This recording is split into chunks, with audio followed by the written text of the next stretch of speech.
Assalamualaikum warahmatullahi wabarakatuh.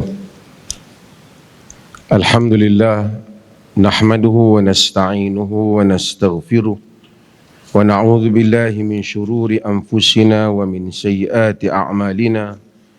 Man yahdihillahu fala mudilla lahu wa man yudlil fala hadiya lahu. Ashhadu an la ilaha illallah wahdahu la syarika lahu wa ashhadu anna Muhammadan abduhu wa rasuluh, amma ba'd. Yang dikasihi Yang Fadil Ustaz Wafiq selaku pengurusi Timbalan Mufti, Ustaz Tajul, Al-Fadil Profesor Dr. Muhammad Ruzaimi Ramli, Rektor KUIPS, Timbalan Pengarah KDN bahagian Quran, Cik Zulkifli,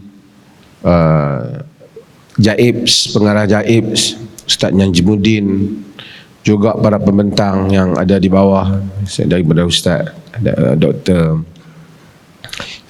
Akram, juga Dr. Fathullah sebagai penterjemah kepada Syekh Abu Lais, dan juga para asatizah yang lain. Alhamdulillah, saya ikuti sebahagian besar daripada perbincangan pada hari ini. Sebelum saya nak pergi, saya tak mau ambil masa panjang, tapi nak sebut beberapa hal. Ini adalah merupakan siri daripada seminar berhubung dengan empat mazhab di dalam school ataupun di dalam sekolah fiqh Ahlus Sunnah wal Jamaah. Bagi memberikan penerangan kepada orang ramai rakyat Malaysia tentang khazanah yang besar ini, iaitu tentang mazhab-mazhab Islam yang begitu banyak dan yang tertonjol, khususnya yang empat yang prominent ataupun yang menjadi mazhab yang besar, yang mempunyai pengikut paling besar, yang sangat besar. Kita tahu bahawasanya mazhab, imam-imam mazhab ni sangat banyak. Tidak hanya terhad kepada Abu Hanifah, An-Nu'man bin Thabit, Imam Malik, Muhammad bin Idris Asy-Syafi'i dan Imam Ahmad bin Hanbal saja. Kita ada Al-Thawri, kita ada Al-Auza'i, kita ada Al-Lais bin Sa'ad, kita ada At-Tabari, banyak, kita ada Ja'far As-Sadiq yang mempunyai sekolah-sekolah pemikiran fiqh mereka yang tersendiri. Tetapi yang paling besar ialah yang empat ini. Kita mau umat Islam, dan itu pun yang berlaku di dalam sejarah ilmu fiqh, kita mau umat Islam menghargai khazanah ini dan mengambil manfaat daripada khazanah ini. Di KUIPS dan lepas ini jadi Unisiraj, insya-Allah akan ada muzium empat mazhab. Muzium empat mazhab. Dan ini juga bagi membuktikan apa yang kita selalu sebut, Perlis tidak menolak mazhab. Ada orang kata Perlis tak mau mazhab. Kita bukan saja tidak menolak mazhab, bahkan kita mengangkat semua mazhab-mazhab ini. Membicarakan tentang khazanah mereka. Saya ingin menyebut dalam kesempatan ini beberapa perkara yang boleh kita manfaat bersama, di samping isu-isu fakta-fakta ilmiah yang disebut tadi. Dalam banyak tokoh-tokoh yang besar, jika kita lihat umpamanya Al-Lais bin Sa'ad, bukan sebarangan surat menyurat dia kepada Imam Malik. Kehebatan ilmunya apabila dia memperkatakan dan berdebat atau berhujah dengan Imam Malik melalui surat menyurat antara mereka tentang masalah amal ahli Madinah, dan penghujahan Imam Malik yang membalasnya, dan juga imam-imam yang lain, termasuk Ishaq bin Rahuyah umpamanya. Sebahagian qaul-qaul itu disebut oleh dalam kitab-kitab hadis seperti As-Sunan At-Tirmidzi, menyebut qaul-qaul imam-imam mazhab selain daripada mazhab yang empat. Tapi Allah mengangkat yang empat ini melebihi yang lain dengan kehendak Allah Azza wa Jalla. Kita pun kadang-kala mungkin tidak tahu apa rahsia antara mereka dengan Allah. Saya dalam pembacaan sangat mengkagumi bagaimana Allah mengangkat Al-Imam An-Nawawi, Sehingga Imam Nawawi hebatnya dia, sehingga boleh kata tak ada orang Islam yang tak ada buku Imam Nawawi. Tidak ada buku yang Imam Nawawi tulis melainkan semuanya akan diletakkan pada tempat yang tertinggi. 40 hadis dia kumpulkan, juga Arba'in Nawawiyah juga mendapat tempat. Hanya Allah yang tahu hebatnya rahsia antara Yahya bin Sharaf An-Nawawi rahimahullah ta'ala. Demikian imam-imam ini. Dan Allah menyebut wa ja'alna minhum a'immatan yahduna bi amrina lamma sabaru wa kanu bi ayatina yuqinu. Wa ja'alna minhum a'immah, kami jadikan mereka itu imam, yahduna bi amrina, mereka memberikan petunjuk. They guides people with our guidance. Dia memberikan petunjuk kepada orang lain dengan petunjuk kami. Lamma sabaru, apabila mereka itu sabar. Wa kanu bi ayatina yuqinun, dan mereka itu dengan ayat kami mereka yakin. Kata Al-Imam Ibn Qayyim menakalkan kalam Syekhul Islam Ibn Taimiyah rahimahullah, dia menyatakan wa bis sabri wal yaqin tunalul imamatu fid din. Bis sabri wal yaqin tunalul imamatu fid din. Dengan sabar dan yakin seseorang mencapai kedudukan kepimpinan di dalam agama. Dengan sabar dan yakin. Mengapa mereka mendapat kedudukan yang tinggi itu? Dengan kesabaran dan keyakinan mereka. Abu Hanifah, hebat namanya. Hebat kita baca, hatta orang yang fanatik kepada Abu Hanifah pun hebat.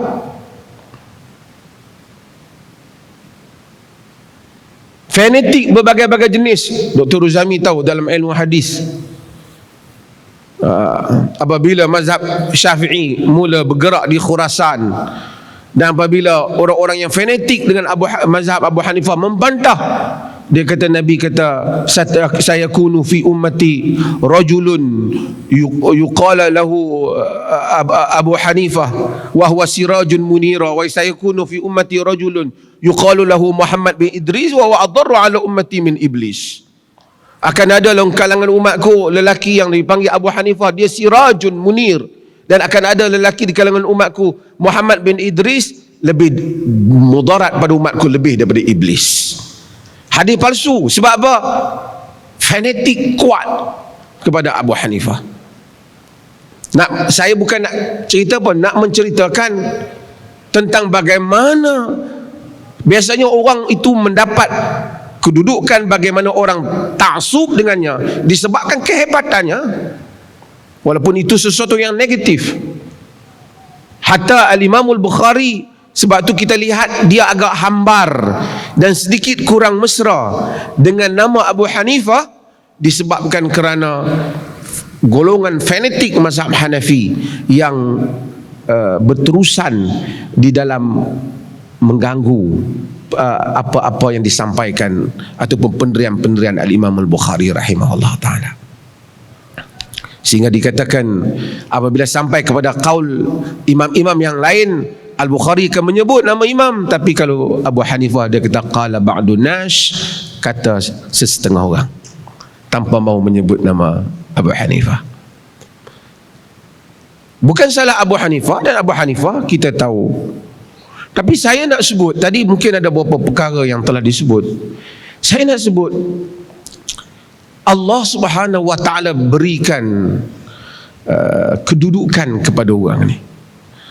Abu Hanifah ni dia disebat kerana tak mau Ibn Hubairah, kerana Abu Hanifah ni enggan menerima jawatan menjadi qadi. Qadi ni bukan jadi juru nikah. Itu dalam istilah kita, qadi juru nikah. Qadi ni maksudnya jadi menteri keadilan lah, menteri kehakiman. Sagi kata parti lah, menteri kehakiman ataupun menjadi mufti lah. Sebab tu kita tengok Abu Hanifah tidak menerima, dikatakan dia menerima 280 lebih sebatan. Cuma anak murid dia menerima, iaitu Al-Qadhi Abu Yusuf. Hari ni banyak kali dengar nama Al-Qadi Abu Yusuf kan. Nama dia Ya'qub bin Ibrahim Al-Qadi Abu Yusuf. Al-Qadi Abu Yusuf,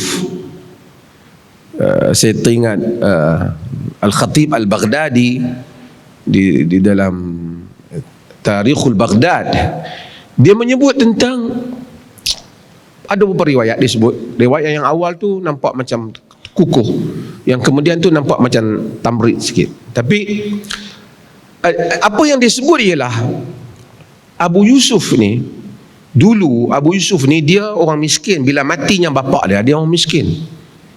Dia pergi hadir banyak kelas Abu Hanifah ni. Kadang-kadang dia lewat, kata dia, aku lewat. Abu Hanifah tanya, kenapa kau lewat halaqah Abu Hanifah?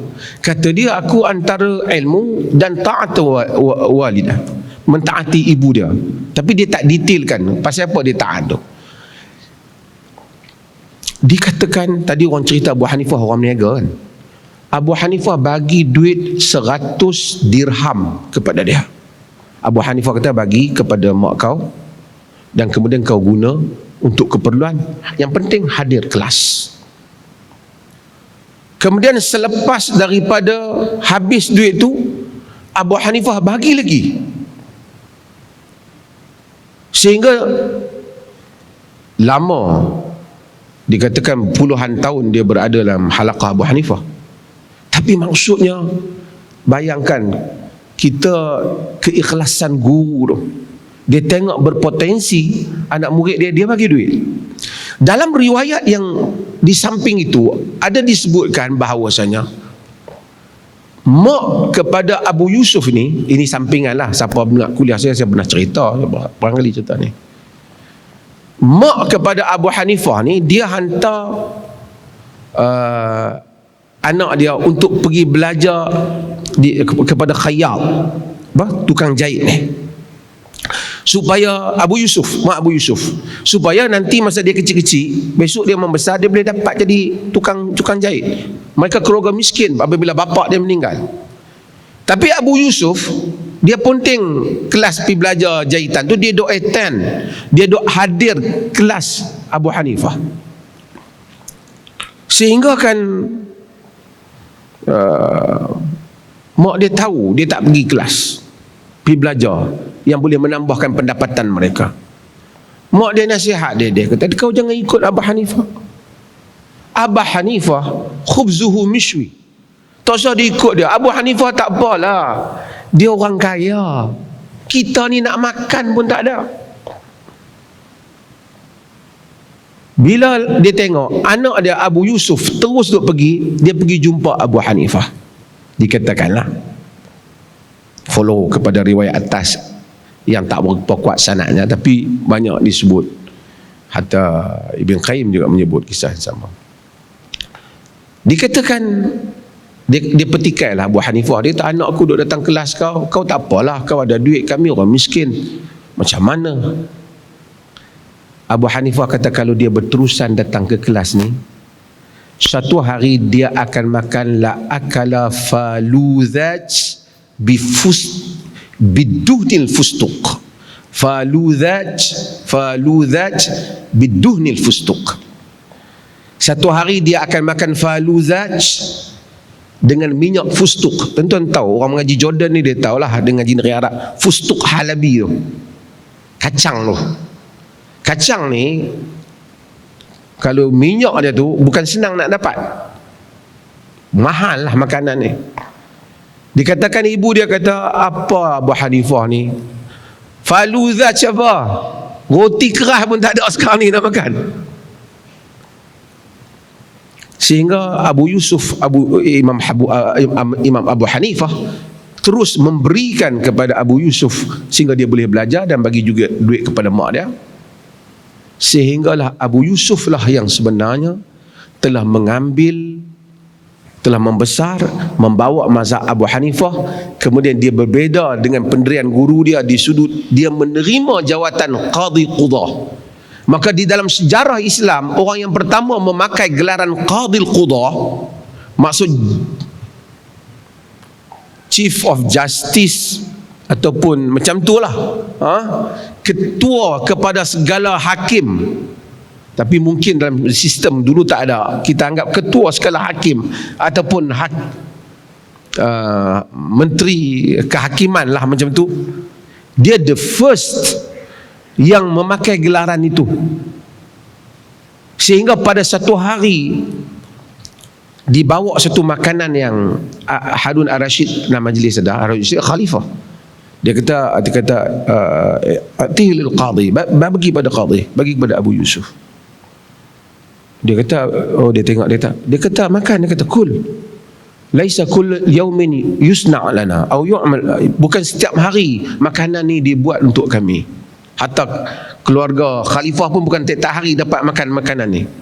Abu Yusuf tanya, apa makanan ni namanya faluzaj.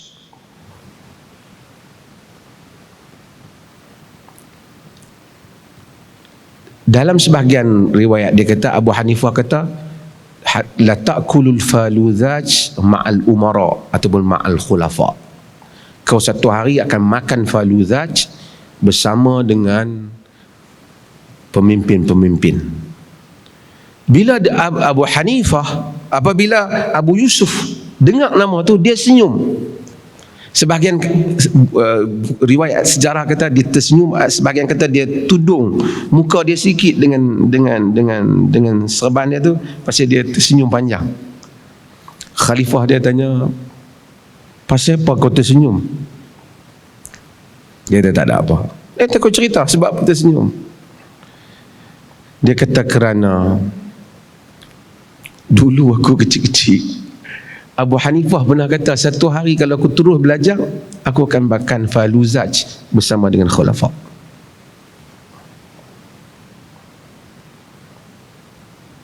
Di situ katanya bermulanya perkataan Harun Ar-Rasyid yang terkenal, la umri inna ilm la yarfa'u wa yanfa'u dinan wa dunyaya wa dunya. Demi sesungguhnya ilmu itu mengangkat dan memberi manfaat kepada agama dan juga dunia. Sebahagiannya dia katakan, dia sebut, dia puji Abu Hanifah, dia kata wa kana yanzuru bi'aini aqlihi ma la yanzuru bi'aini ra'sihi. Abu Hanifah melihat itu dengan akalnya, bukan dengan matanya. Maka Al-Qadi Abu Yusuf dengan kedudukan dia sebagai qadi yang besar, sebagai yang menguasai kerajaan Abbasiyah, disebab itulah salah satu faktor mazhab Abu Hanifah menjadi mazhab yang besar. Iraq, Syam, India macam Abu Lais tu, Pakistan, China, 1/3 lebih dunia ini ialah bermazhab Abu Hanifah. Kenapa? Kerana kekuatan Abu Yusuf. Dan Allah takdirkan sebahagian mazhab ini seperti mazhab Abu Hanifah. Tadi saya barangkali saya tak pasti, mungkin saya terlepas. Ada tokoh-tokoh yang hebat seperti Muhammad Hasan Asy-Syaibani. Sebab tu dia dalam ilmu, ada tokoh dalam politik, ada juga ilmuwan yang hebat. Abu Yusuf alim, duduk dalam kerajaan. Muhammad bin Hasan Asy-Syaibani menulis buku-buku yang penting. Masail usul di dalam mazhab Hanafi adalah semuanya daripada karya Muhammad Hasan Asy-Syaibani yang disebut sebagai Zahirul Riwayah di dalam mazhab Hanafi. Ada kitab Al-Mabsud, Az-Ziyadat, Sayrul Kabir, Sayrul Saghir, Jami'ul Kabir, Jami'ul Saghir. Ini 6 kutubus sittah dalam mazhab Hanafi yang menjadi asas dan rujukan yang disebut sebagai Zahirul Riwayat. Kesemuanya ialah hasil daripada karya Muhammad Hasan Asy-Syaibani. Saya sebut beberapa perkara yang mungkin untuk kita semua ambil manfaat tentang. Sikit-sikit tadi barangkali saya sebut apa yang terlintas lah, yang tentang sejarah Abu Hanifah. Supaya apa? Supaya semangat kita. Ramai tokoh yang telah pergi. Quran kata walladzina ja'u min ba'dihim yaquluna rabbana ighfir lana wa li ikhwanina alladhina sabaquna bil iman. Wala taj'al fi qulubina ghillan lil ladzina amanu rabbana innaka ra'ufur rahim. Orang yang datang kemudian, walaupun ayat ni bercakap tentang muhajirin dan ansar, tapi orang yang datang kemudian mereka menyatakan rabbana ighfir lana, wahai Tuhan kami, ampunkanlah kami, wa li ikhwanina alladzina sabaquna bil iman, dan kepada saudara-saudara kami yang telah mendahului kami di dalam iman. Kita minta rahmat untuk Abu Hanifah, Imam Malik, Imam Syafi'i, Imam Ahmad dan imam-imam mazhab yang lain. Cuma kita kena akur kebenaran di dalam fiqh itu tidaklah hanya pada 4 mazhab tu saja. Sebab itu dalam fatwa Perlis, Dr. Uzaimi juga dulu fatwa Perlis, Dr. Akram juga ada sebahagiannya keluar daripada kaul yang 4 jika perlu. Al-Lais bin Sa'ad umpamanya kaul yang kita sebut, dan beberapa pandangan-pandangan yang lain yang disebut oleh Jahabis, jago-jago di dalam fiqh, jago-jago di dalam fiqh. 1-2 perkara lagi saya nak sebut, pasal saya sebut apa yang nak teringat tentang Abu Hanifah ni yang bagi saya yang menarik lah. Abu Hanifah ni saya tengok tadi ramai duk sebut dia sebagai apa? Peniaga. Abu Hanifah ni dia tajir. Siapa dia yang mula turning point yang boleh bagi Abu Hanifah ni daripada seorang peniaga akhirnya jadi seorang faqih besar? Supaya dalam hidup kita ni kita perlu turning point ni kadang-kadang. Yang menjadi turning point kepada dia, mencetuskan benda ni, yang trigger dia untuk ubah angin ni, orang kata, ialah Amir bin Syarahil Asy-Sya'bi. Dialah ada orang yang Asy-Sya'bi lah orang yang pertama menyebabkan Abu Hanifah berfikir nak mengaji. Asy-Sya'bi ni dia duk tengok Abu Hanifah ni muda. Abu Hanifah Sya'bi besar nama, ada kedudukan dalam kerajaan, tapi alim Sya'bi. Dikatakan akal Arab, tidak ada berapa akal Arab yang tak tertanding antara Asy-Sya'bi. Disebut oleh Az-Zahabi dalam Syiar A'lamun Nubala. Asy-Sya'bi tengok Abu Hanifah, dia katanya ke Abu Hanifah, ila ain, ila man takhtalif, kau duk pergi kat siapa? Abu Hanifah, ila suq, aku pergi pasar. Dia kata laisa alladhi a'ni minal ulama. Kau pergi ke siapa di kalangan ulama? Dia kata aku tak pergi siapa, kadang-kadang ada aku singgah, tapi aku tak fokus untuk belajar ilmu. Dia kata alaika bil ilm. Sya'bi tengok dia, Sya'bi kata alaika bil ilm. Ada sebagai alaika bin nazrah ila al ilm, atau an nazrah fil ilm, alaika bin nazrah fil ilm. Kau hendaklah pergi belajar, kata dia. Wa mujalasatul ulama, dan hadir majlis-majlis ulama, yakni majlis-majlis pengajian. Fa inni ara fika yaqadhah wa harakah, kerana aku lihat kau ni cerdik, kau berkeupayaan.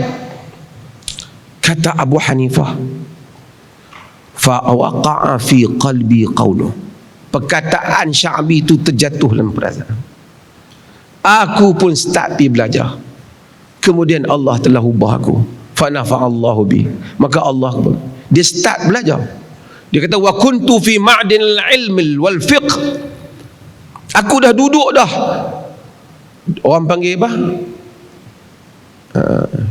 bukan di kolam, duduk dah di mine di lombong, di lombong ilmu dan fiqh. Ya, dia duduk di Kufah, Abu Hanifah. Aku dah duduk di situ, dia kata. Cuma dia pilih, aku pilih faqihan min fuqahai. Siapa dia? Hammad bin Abi Sulaiman. Hammad bin Abi Sulaiman 18 tahun Abu Hanifah bersama Hammad bin Abi Sulaiman, sehingga menjadilah dia Abu Hanifah. Dia kata bila lama-lama belajar, duk rasa teringin nak buka halaqah sendiri. Duk fikir nak buka halaqah sendiri, tak mau ikut. Dah duk ikut halaqah Hammad bin Abi Sulaiman, ingin nak buka halaqah sendiri. Pada hari duk fikir halaqah sendiri tu pergi, tapi rasa malu pula pada Hamad. Kalau dia tahu aku pun dah tak mari kelas, pergi mengaji, pergi buat halaqah sendiri. Kebetulan satu hari dia kata Hamad mati kaum kerabat dia di Basrah. Jadi Hamad saja yang jadi waris, Hamad kena pergi Basrah. Hamad kata, kau ganti tempat aku. Jadi dia ganti tempat Abu Hanifah. Abu Hanifah ganti tempat Hamad. Sehingga Abu Hanifah pernah ganti tempat Hamad selama 2 bulan. 2 bulan saya ingat. Sama ada sebulan, 2 bulan gitu. Lama banyak baca. Dia kata ada 60 soalan orang tanya aku.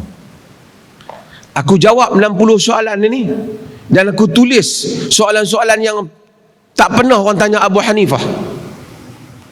Bila Hamad balik, 40 soalan Hamad kata okey, 20 Hamad tak setuju. Kemudian Abu Hanifah dia kata aku lazimi, selepas tu aku lazimi Hamad.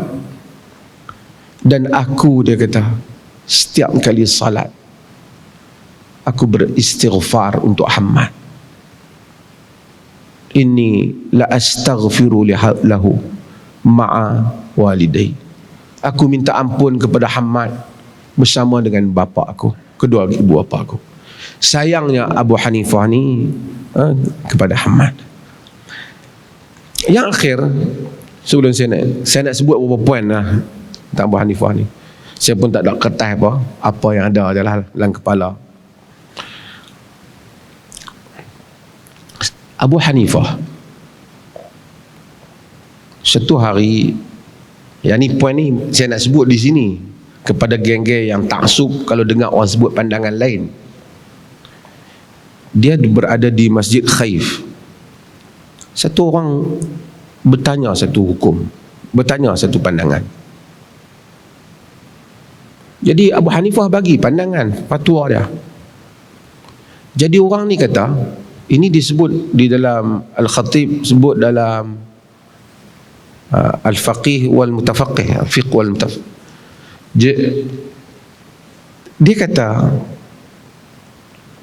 lakinna Al-Hasan qala kada wa kada. Tapi Al-Hasan kata sekian-sekian. Yani Hasan ni Hasan Al-Basri. Hasan kata macam ni.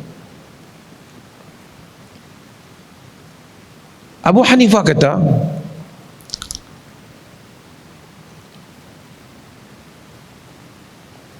akhta Al-Hasan. Hasan salah. Satu orang dengar Abu Hanifah kata begitu dalam majlis tu. Dia kata, ya ibn zaniyah. Weh, anak-anak zina, anak-anak haram. Hang siapa nak kata Hasan salah? Kau tu Abu Hanifah, dia jawab soalan. Tapi orang nak cerita tentang lunaknya Abu Hanifah, dikatakan Abu Hanifah tak berubah wajah dia. Abu Hanifah bangun dan dia tak kata apa, diam saja. Dia keluar dari majlis. Cuma dia kata, akhta Hasan wa asaba Ibnu Mas'ud. Telah salahlah Al-Hasan bin Al-Basri, telah betul lah Abdullah bin Mas'ud. Maksudnya apa?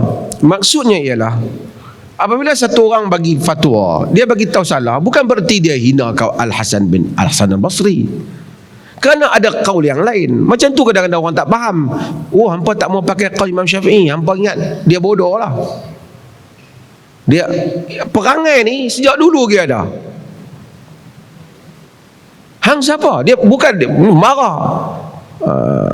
Dalam sebagai riwayat kata, ya ibn al-fa'ilah, maksudnya ya ibn zaniyah, wahai anak zina. Marah kerana orang bagi pendapat tak serupa yang mazhab yang dia mahu. Seolah-olah hang siapa hang nak kata Al-Hasan salah?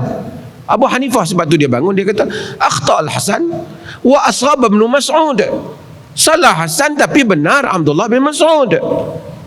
Kerana ini dalam masalah fiqh mungkin saja manusia akan tersilap dan sebahagiannya akan tersalah. Pernah Abu Hanifah dalam fatwa, dia bagi fatwa, ada orang jawab fatwa dia, ya kafir, ya zindiq. Wahai kafir, wahai zindiq.